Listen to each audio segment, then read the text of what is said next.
Dyma un stori oedd gan Iesu. Aeth ffarmwr allan i hau. Dechreuodd daflu'r hadau o'r bag oedd ganddo. Syrffiodd rhai o'r hadau ar y llwybr a llyncodd yr adar mewn syth. Syrffiodd rhai eraill yng nghanol y cerrig. Wrth iddyn nhw'n dechrau tyfu, roedd y cerrig ar ei ffordd.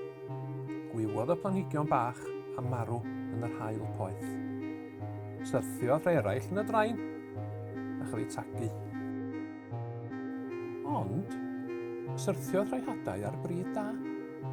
Tyfodd pob un hedyn bach yn blanhigyn mawr cry a gwnaeth pob un ohonyn nhw hadau newydd, 30 neu 60 neu 100 o hadau yn fwy nag oedd gan y ffarmwr i ddechrau.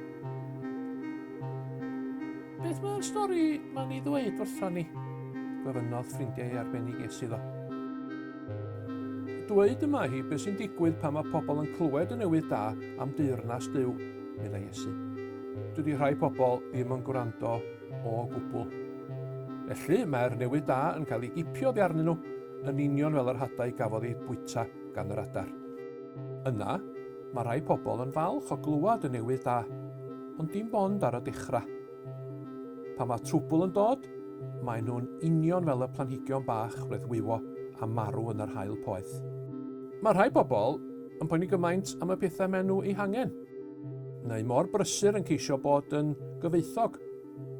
Does dim lle ar ôl i hedyn bach y newydd da dyfu, yn union fel yr hadau gafodd ei tagu gan y drain. Ond, mae rhai pobl yn gwrando o ddifri ac yn dysgu. Mae rhain fel y planhigion sy'n gwneud hadau newydd, 30 neu 60 neu 100 o hadau fwy nag oedd gan y ffarmwr i ddechrau. Fel yna rydyn ni'n eisiau bod, meddyliodd ffrindiau arbennig Iesu.